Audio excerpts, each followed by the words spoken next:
Good evening, everyone. Thank you for joining us. Welcome to Belmont, and on behalf of myself and the honorary officers, the executive of the community, I would like to welcome all those watching really from all over the world. We have teamed up this evening in conjunction with Beit Halochem, the institute, the organization that cares for and helps disabled Israeli war veterans to rehabilitate them and their families. We've teamed up with them, and I would like to pay tribute to Spencer Gelding, who his incredible passion for Israel, his organization, Beit Halochem, and the people of Israel for helping us this evening to put this together and to introducing us to some really remarkable, some wonderful people, which I'm looking forward to introducing you to very, very, very soon. Before we start, I would like to take this opportunity, as we have been doing in public gatherings, before we think about Yom Hazikaron, Israel's Memorial Day. I would like just to take a moment and really a thought, a prayer for those in our community and beyond that are sick, that need our tefillot, that need our prayers. I would like to recite together with you, if we can, one psalm, one chapter of Psalms. I'm going to recite chapter 130. If you would like to join in, if you have a book at home and you want to join in with me, you are more than welcome to do so. And I'm going to follow that with our prayer in Hebrew that we'll recite for all those that are sick. I will pause and I will recite quietly the names of those that I have. But if you in that moment want to also open your hearts and pray for anyone that you know about, that you wish to pray for, that is totally appropriate to do so in that instance during that pause. So Psalm 130, I'm going to recite it in Hebrew.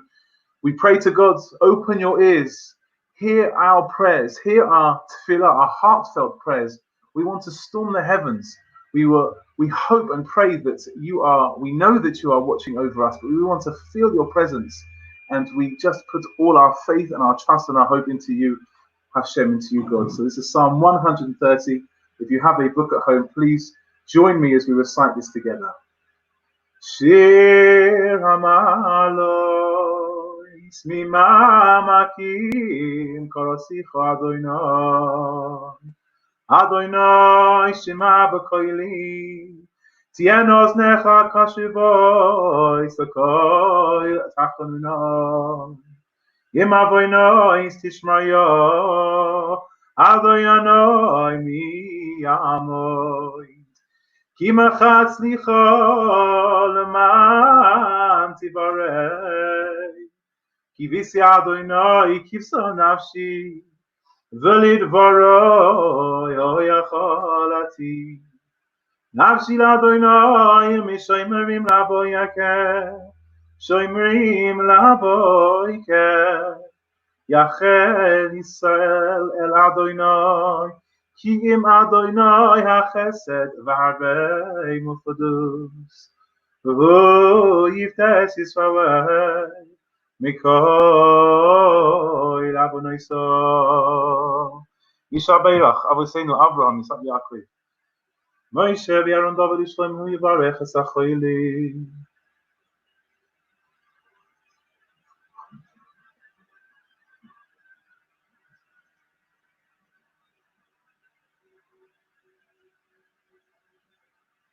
Honor Rafanoi, Samim Aleinu Rachamim Aleihem, Rachalimam, Olaychi Samo Yishlach Lohem, B'merufu Hashem B'sof Shachol Yisrael, B'fuas HaNefesh, B'fuas HaGuf, Hashtag, Ba'agol V'zman Kariv, V'noimah, Amen.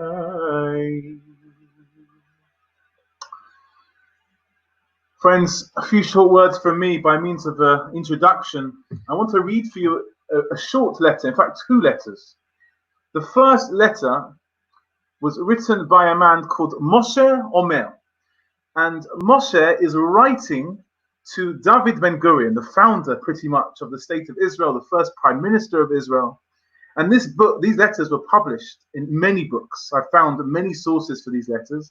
It's a letter that Moshe writes to David Ben-Gurion, and it reads as follows. It's a short letter, but listen to his words. It's very, very powerful. It says as follows. I am a member of one of 150 households who lost their sons in the recent battles. My only son, Yair, fell in the battle for Afia, and he was only 20 years old. This I will tell you. With pain in my heart at the loss of the light of my life, not a drop of grievance sullies my deep pain. And what is more important, believe me, that had my son known in advance what destiny awaited him, he would not have shrunk even for a moment from taking the road on which he walked and fought.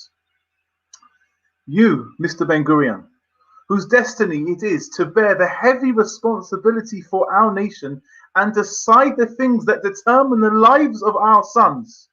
You, whose heart sickens over each young plant. Perhaps you need the consolation and encouragement no less than each of us, the bereaved fathers and mothers. I will be rewarded if my words in some way ease the load on your heart and give you courage and strength. Yours in friendship, Moshe Omer. What a powerful letter.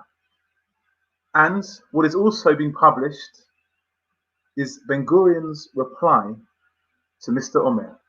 And he writes as follows. I was deeply stirred on reading your words. I do not know if many fathers of other nations would have written what you write.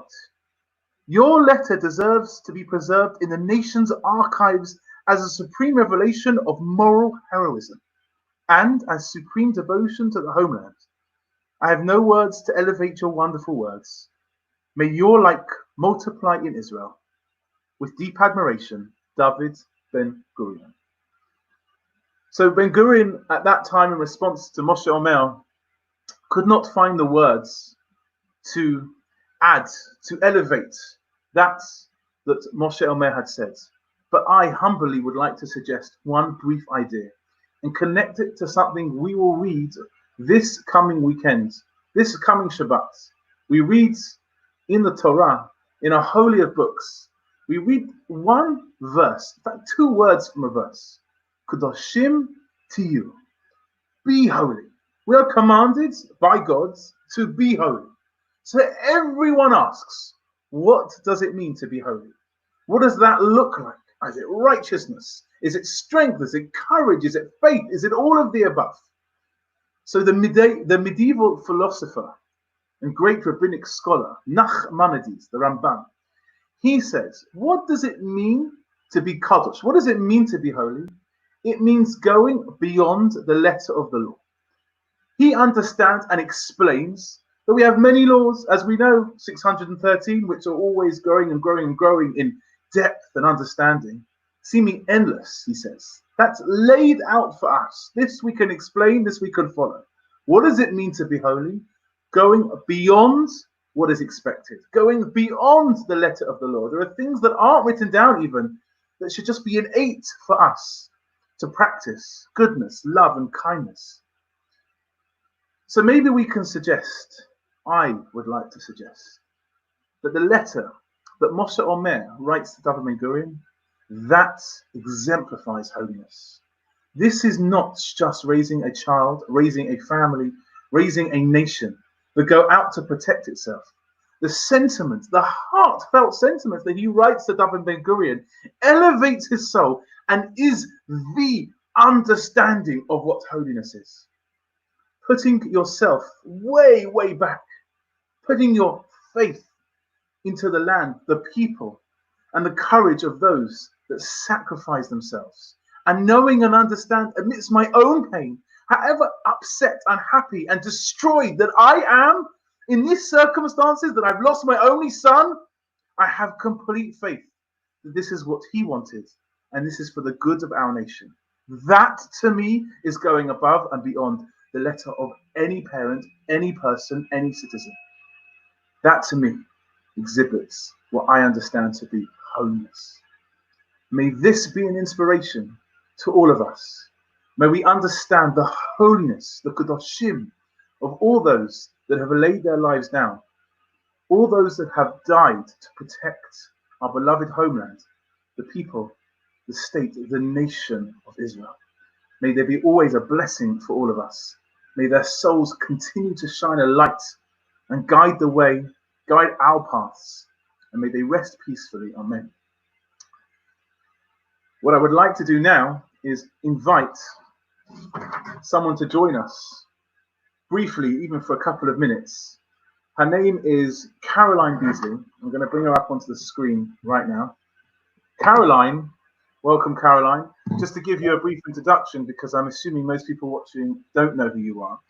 Caroline was serving in the Royal Military Police in Northern Ireland in 1994 when she was shot by an IRA sniper in the face, head, back and hand. Despite the shooter standing just 10 meters away, Caroline's ill-fitting helmet, which she had stuffed herself with extra padding, that's what saved her life. But she was still left fighting, and in such a difficult situation that she found herself in, has totally been an inspiration for so many people who rebuilt her life. And the reason why we even had the opportunity to meet in the last couple of days, I must give another thanks to Beit Halochem, is through the Veteran Games, which she's going to mention, I think, in a moment. The Veteran Games was something, again, put together by Beit Halochem. And if you want more information about Beit Halochem, you should definitely check out their website. We put it in the comments before. But the Veteran Games brought together Israeli disabled wounded veterans and also veterans from the British Army, and they competed in, was an incredible experience last summer, the Veteran Games. You can read all about it online, and it's through that we've got to meet Caroline. And what I've asked is, because at the moment, yes, tonight is Yom Hazikaron, tonight is Israel's Memorial Day for its fallen soldiers. At the moment, so much of what's going on in the world with COVID and how it's affected everyone, we're more and more thinking outside of our own four walls, outside of our own community. And I thought it would be very special for Caroline to come and join us as we remember Israel's fallen soldiers, to light a candle for all the fallen soldiers that have died, that have perished, protecting the lands in which they have fought for. So now I'm going to ask Caroline to share a few words and to light her candle, please. Thank you very much for inviting me this evening. To say a few words. I'm both humbled and privileged to have been asked to take part in this special Remembrance Day.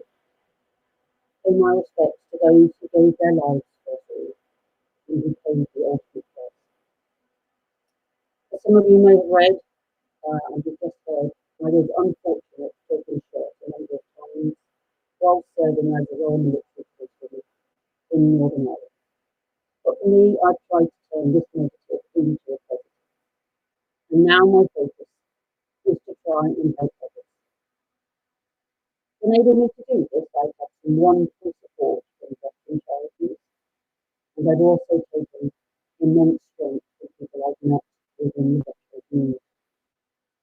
I was very honoured to have been chosen by the wonderful not-for-profit charity to attend first ever veteran games and mental health treatment in the peaceful country of Israel last year. For me, this trip was very special, and it gave me the opportunity to not only meet and compete against other UK veterans, but also to meet some wonderful and inspiring Israeli veterans in their wonderful country. Although the games were the thing that brought us together, I took so much more away than just the spiritual people. And it's some very brave men and women in both countries. And although we were injured in different countries, in different years, and in different uniforms, we always had the same understanding and empathy for each other. That's been a nice project. I understand. Sometimes it even might work. The people I met on this trip, beautiful places in the show, a wonderful cultural experience we were given, and stay with me forever and ever. Today I would like to light a candle in remembrance of the fallen, because without their bravery and courage, none of this would have been possible. But I also remember my brave Israeli brothers and sisters, and all UK veterans, and all veterans around the world, and pray that you up and keep safe, and hope that one day we will meet again.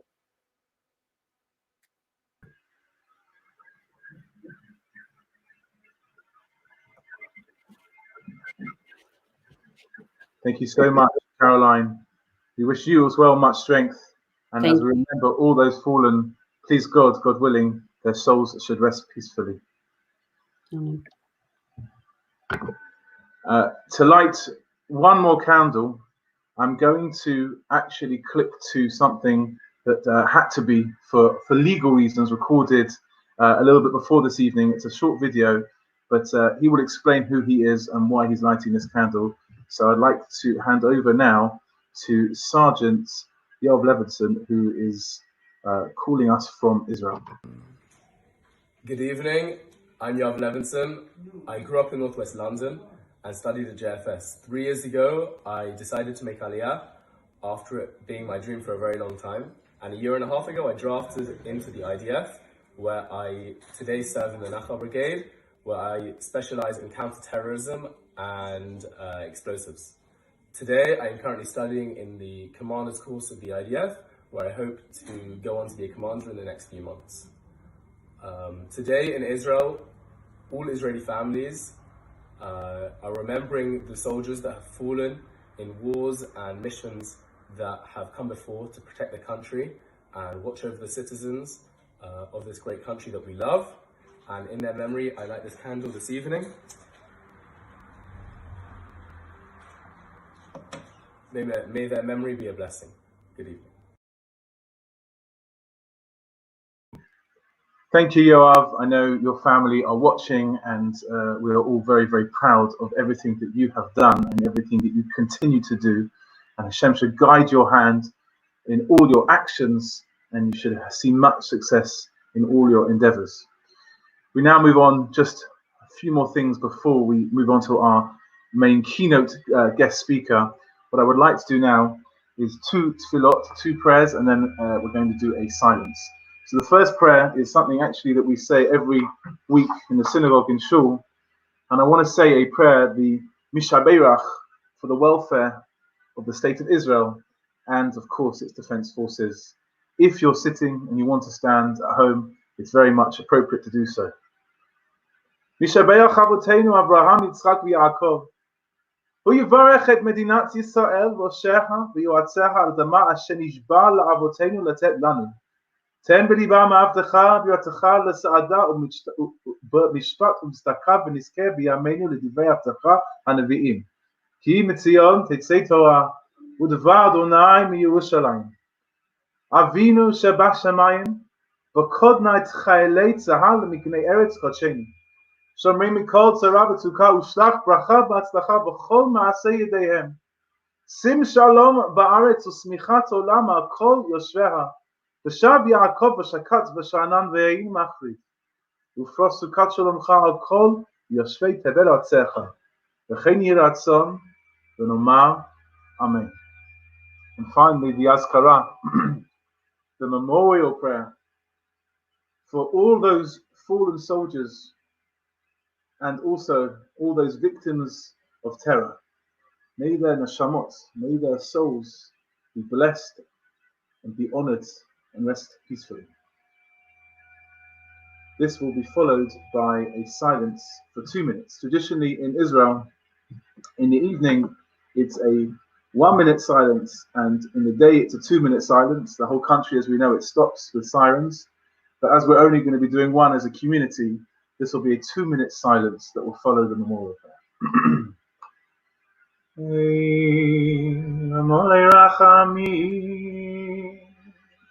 Shoyechein Abraham Royami Hamasei Menucha Nechayna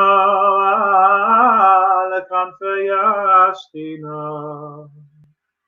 V'malois Kadoshim Etoyarim V'giboyarim Akazoi Harikia Masirim Es Nishamois הקדושים שנלחמו בכל מערכות ישראל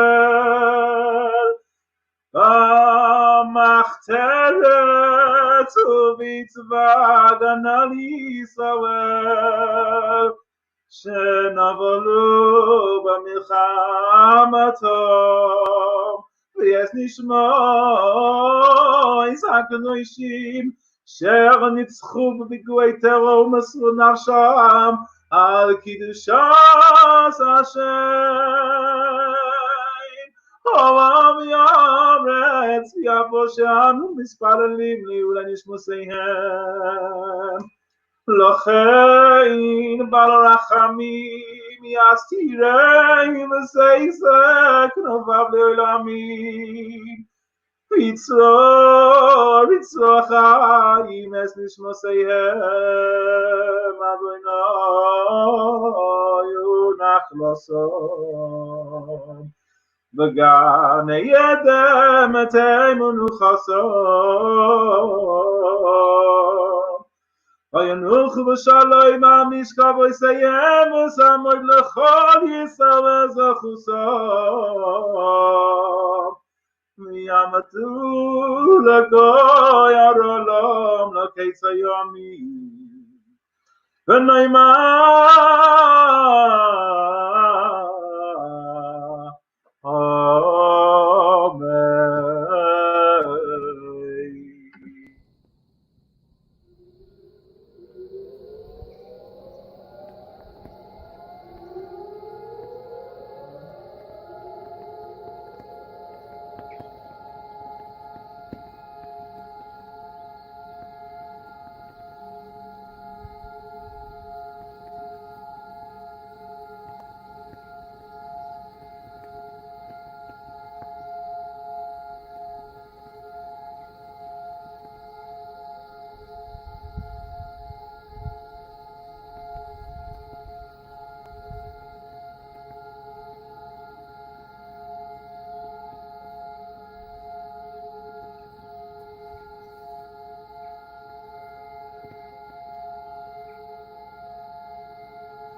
Friends, at this point, it is my great honor to introduce a real icon, a hero of Israel.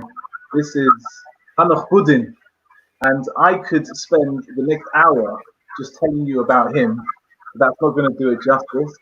Halach, Erev Tov, how are you? Erev Tov, good evening, everybody. Here I am in Israel.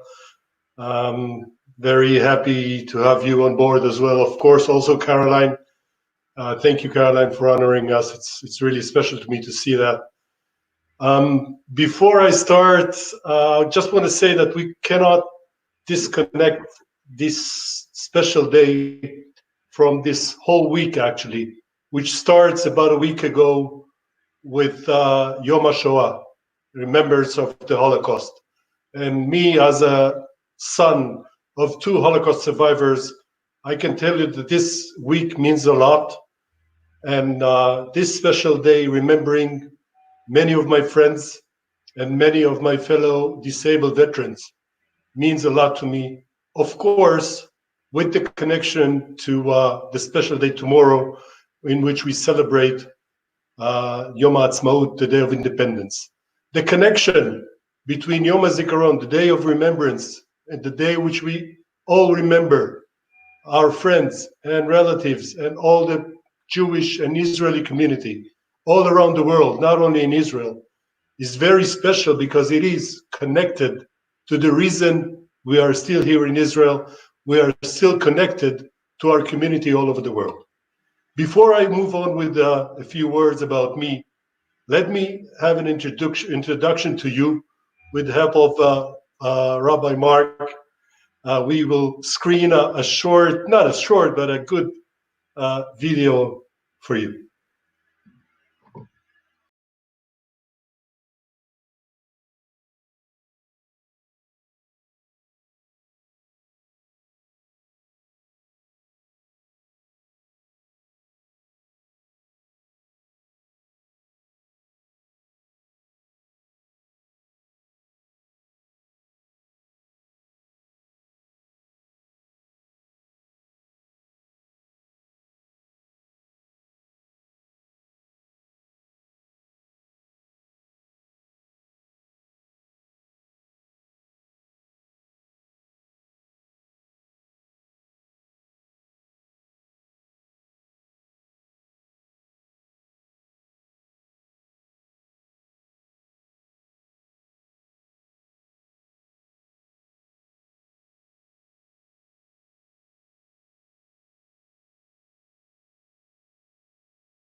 If you can hear me? Now I can hear. Was there a problem with the sound? I apologize. Was there a problem with the sound on the stream? Yeah. You couldn't hear it? No. The best laid plans. It worked before. I apologize.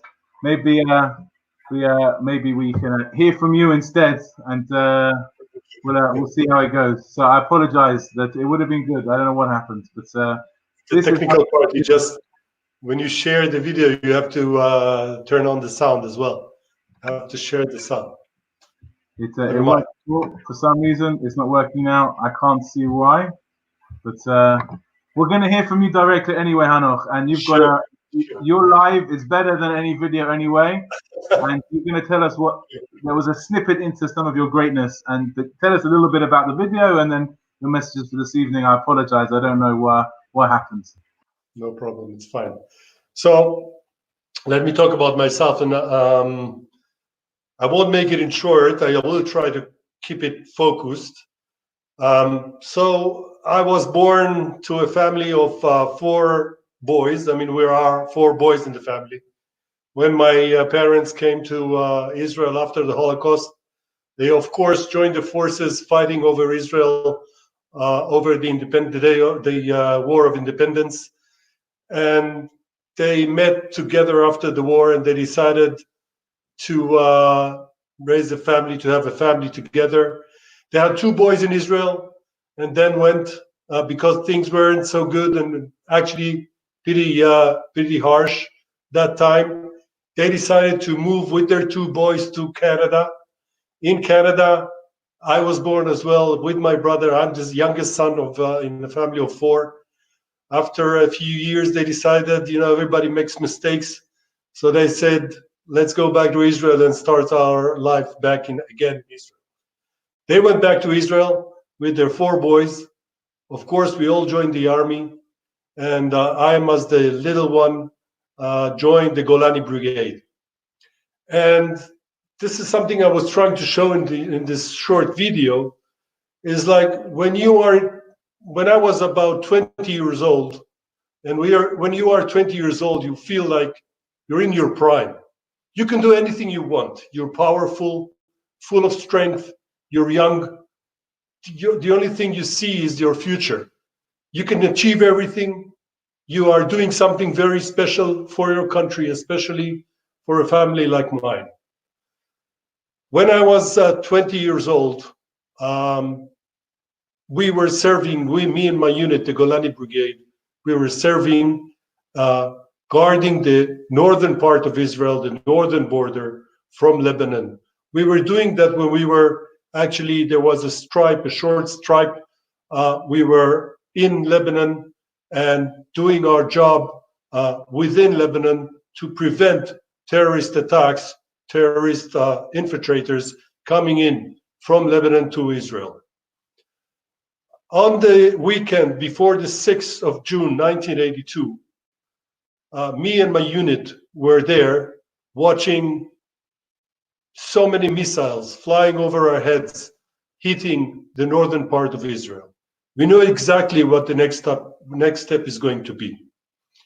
The next morning in Shabbat, we went on our vehicles, withdrew from Lebanon, got back to the Israeli border, drove along the border, and went in to Lebanon, 6th of June 1982. The whole brigade, the whole army went into Lebanon at first light.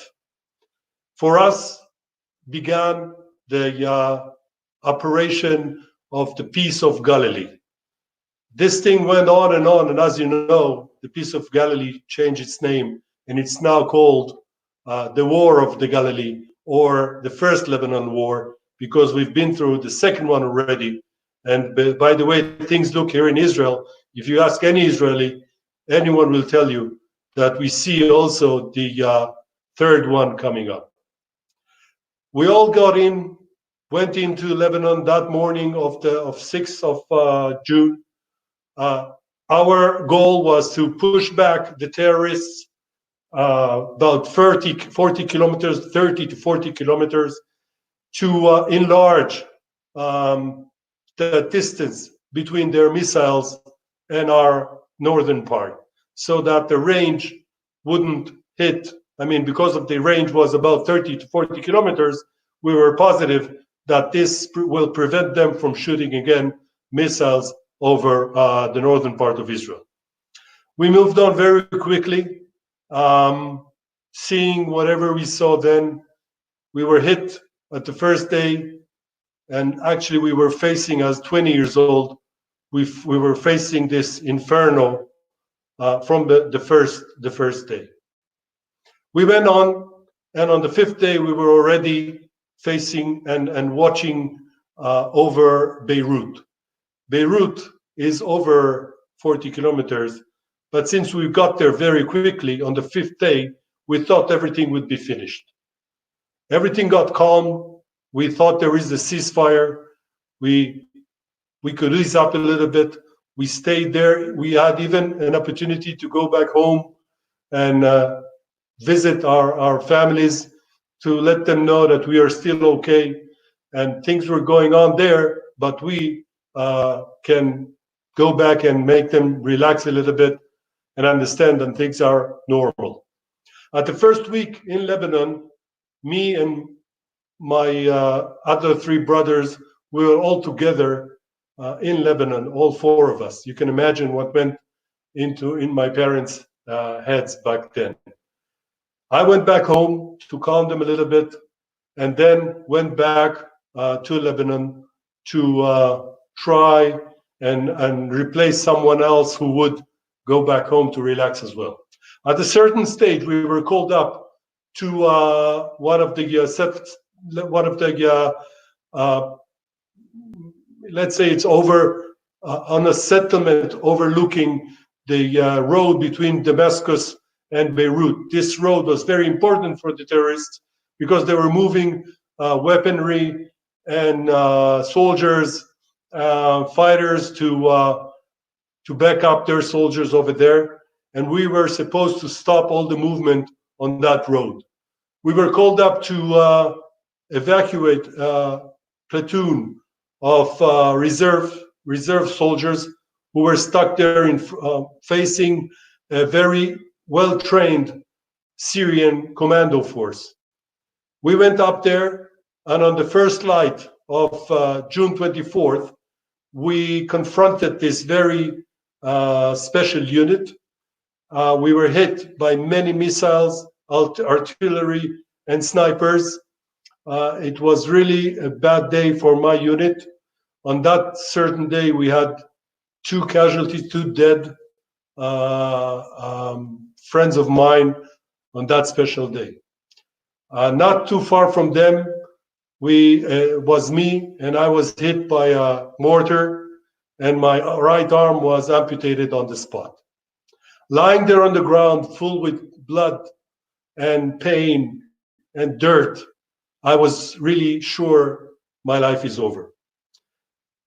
That period really began a second period to me, which started to be my most significant one. I was evacuated back home to face my new situation. I went into a very long rehabilitation process to learn everything from the beginning. I always describe that as a 20-year-old, I started everything as a baby. I learned everything from the beginning, starting from the small things like getting dressed, fixing something for myself to eat, also dealing with people, their views, their pity.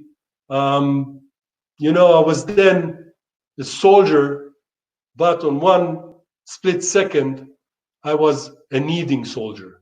I needed help for everything. I needed to change from my right hand to my left hand because I'm a righty. This special day brings me back again and again, 38 years ago, to that special moment in which my life was changed.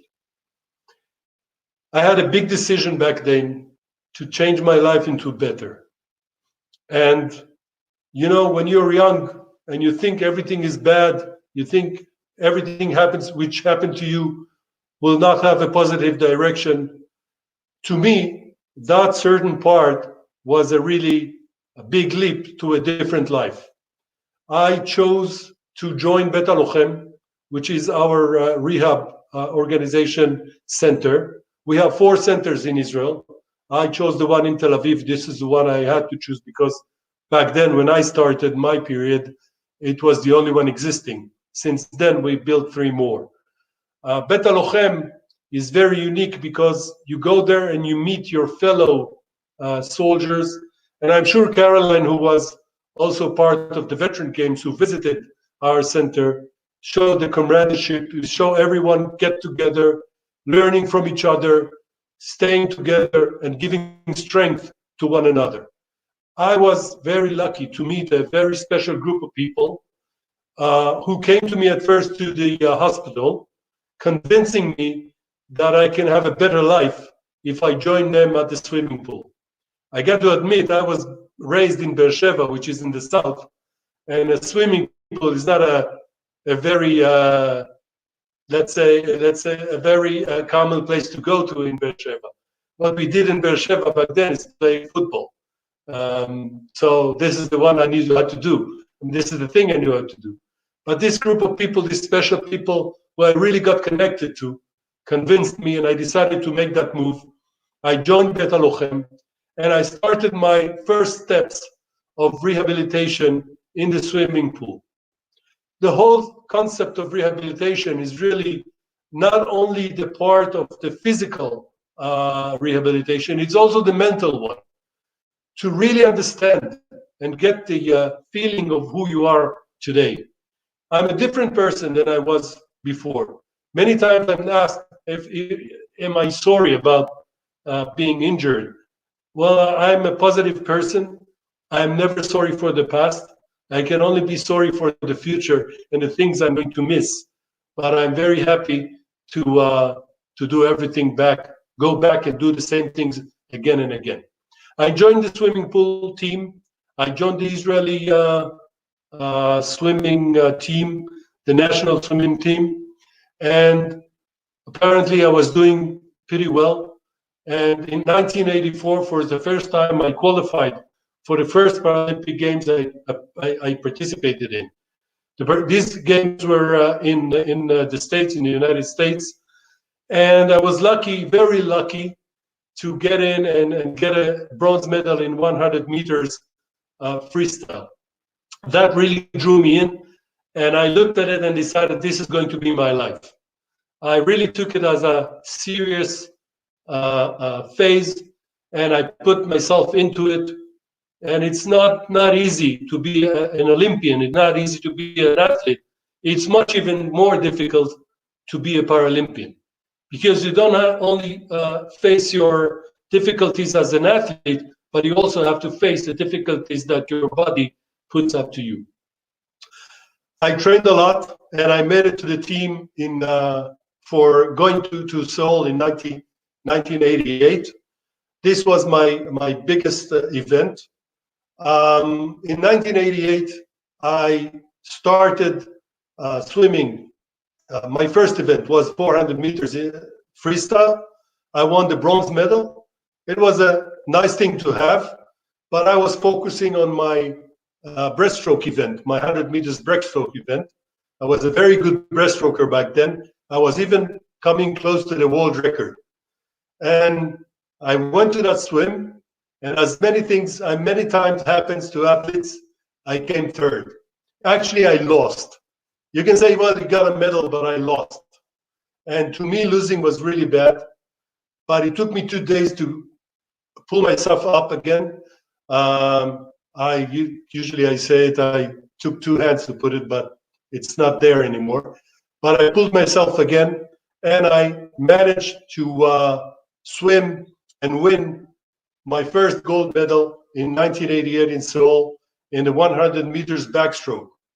I broke the world record, and if you can see the photo behind me, cheering, putting my fist up, making sure I'm first in the world, representing Israel, representing the country I grew up in, representing the country I fought for and lost many of my friends.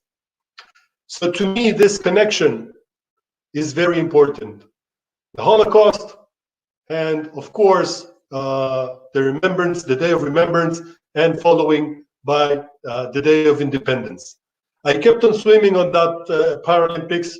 I got another gold in 200 meters individual medley and 2 more bronze medals, altogether 5 medals. And I kept on swimming for many years after that. Altogether, I participated in 6 Paralympic Games. I won 8 medals, 2 of them gold, breaking 2 world records. I won about 20 medals from Europeans and World Championships. Every time I went in with my flag, with our flag, raising it up and hearing Atikva. This is, for me, the win, not only of my difficulties, but also looking at my family and what we have achieved as a community, as a country, as a state. That gives me powers to go that gives me the power to go forward again, and again. In 1989, at the 13th Maccabiah, following my achievements in 1988 in Seoul, I was chosen to lead the torch at the Maccabiah Games. I can share with you, this is one of the great moments for me, because I was there with my parents in the stands, cheering up with 50,000 people. I went in, I was almost flying. The torch was really heavy, but just the feeling of I have so many supporters backing me up, helping me climb the stairs, go up there and lit the torch.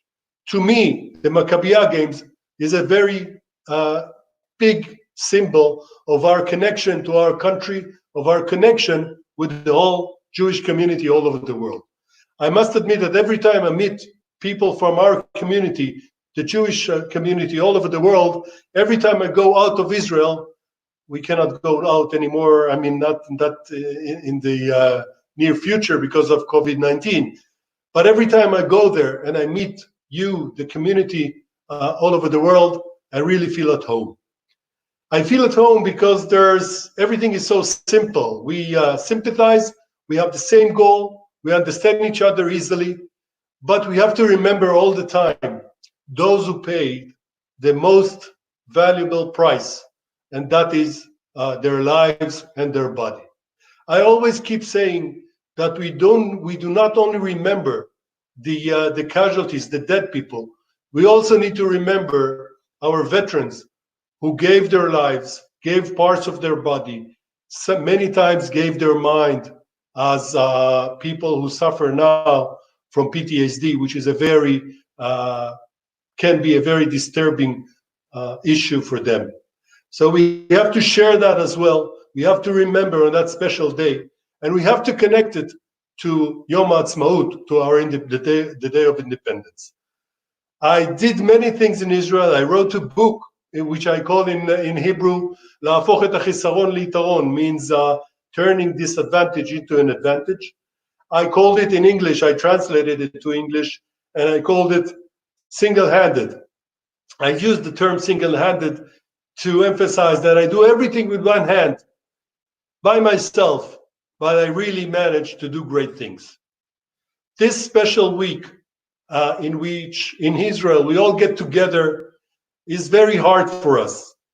We come into ourselves, we focus in ourselves, in our families, and in a big thing which also drove to the most important thing, which is the establishment of the Israeli state, the Israeli Jewish state, if I want to emphasize.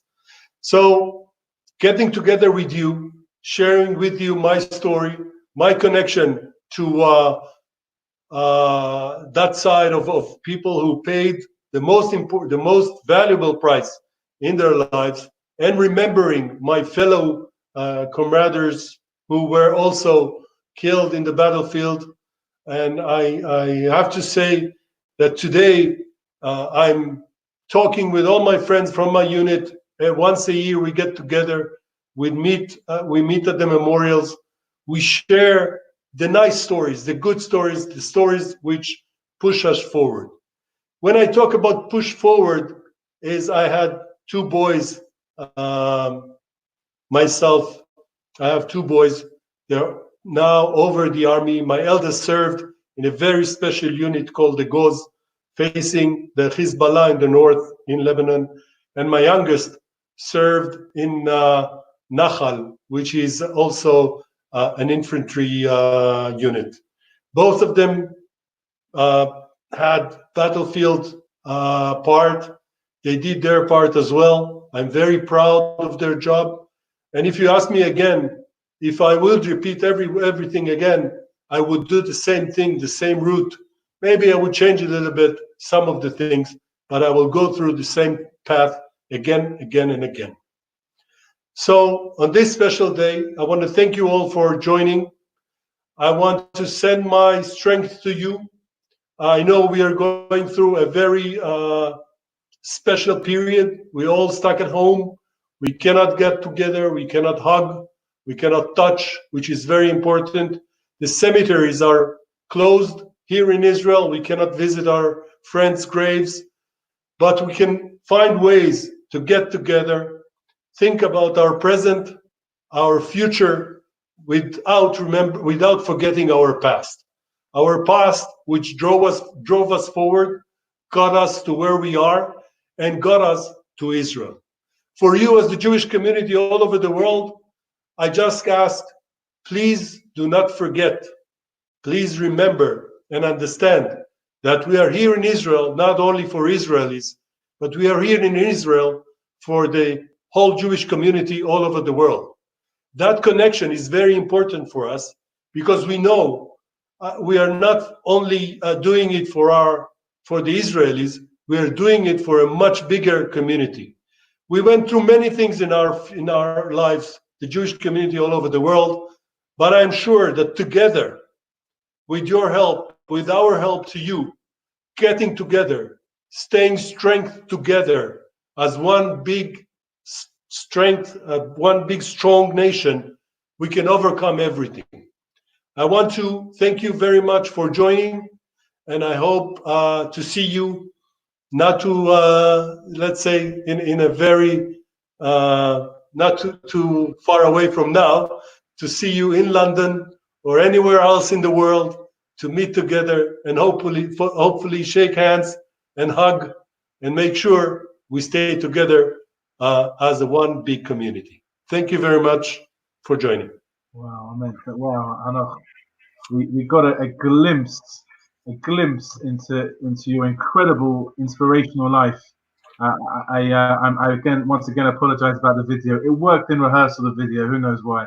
We were meant to hear the story from you now, not on the video. But having watched the video, having got to spoken to you a couple of times, but really from listening to you tonight, you are an inspiration, and I want to keep saying that because we all look at our own lives and think about our own situations, but to hear from someone who really was facing the very worst and the most challenging things in your life, and to not only turn around and say it's not gonna keep me down. I think one of the things you said in the video was, it's not about being knocked down. It's not about hitting rock bottom. It's about what you do with that and how you react to that, and watching you react to that. And I can tell you when you can go on, I'm going to send out the link of the video so everyone can watch it. To watch you hold up that torch at the Maccabea and light that flame. You said there were 50,000 people. You said how heavy it was.